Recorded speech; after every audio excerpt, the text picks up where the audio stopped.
Coal miners, joined by thousands of supporters, are marching in protest across Madrid. They're angry at government cuts.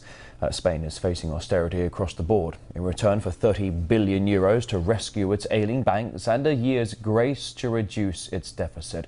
The Prime Minister is slashing social security and unemployment benefits, all the while raising taxes. Let's now talk to journalist and writer Miguel Ancho Morado, joining us live on RT.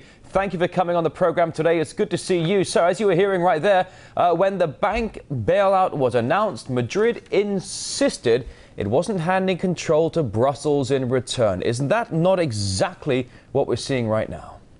Well, absolutely. Obviously, that was in part self-delusion and in part an attempt to damage control what was effectively putting Spain's economy under the control of Brussels. And we're seeing that now, of course. And in fact, these measures are taken against what the government had been promising during the electoral campaign. They said they would not raise taxes, they would not raise the VAT, they would not touch the holidays and the salaries of public workers. Well, they are doing that now. So it's obviously, yes, we are under the control of Brussels. Oh, well, there we go. Another edition in history of politicians going back on their word. Not exactly shocking, I must say. Now, the miners are protesting cuts to their subsidies. So trade unions say the cuts threaten 30,000 mining jobs and could destroy the entire industry. Do you think Madrid is prepared for this fallout?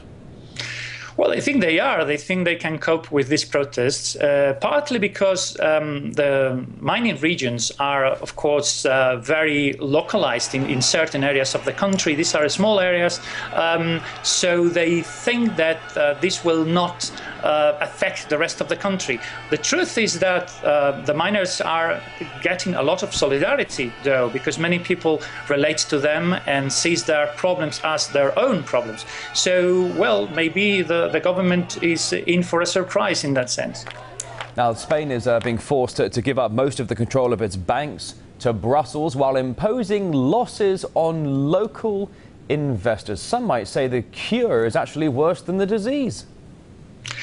Yeah, well, this is the conundrum. We need to save the banks, of course. We need a banking system. But the problem is that if to save the banking system, we have to put in danger the whole of the Spanish economy. I have to remind you that Spain didn't have a huge debt.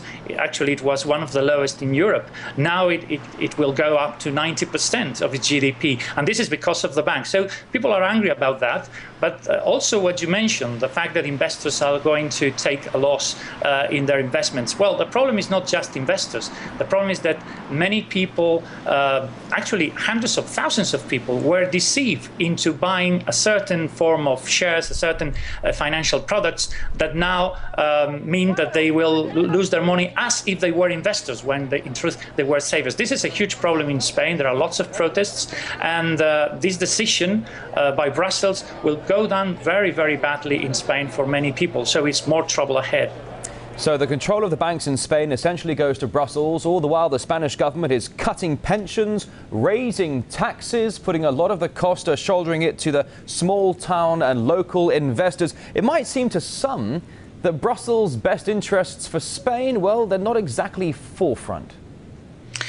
Well, I think we have to understand this crisis as a crisis of the banks in the rich countries, which had lent money to the, let's call them the poor countries, actually the periphery, and they want their investment back. Now, in capitalist logic, so to speak, they should also take some losses, but they don't want to take any. So they are transferring this private debt they have with private banks to the states. So that is why we are now basically destroying our welfare state and even our state, because what you say, the local administration, well, it's going to take a hit of 30%. Well, it's in the local councils. So we're talking about phenomenal figures, and we're talking about a policy which is quite controversial. Well, controversial is certainly a diplomatic way of putting it. There are many that would put much harsher words to that description. And Miguel Ancho Morado, journalist and writer, many thanks for coming on RT today.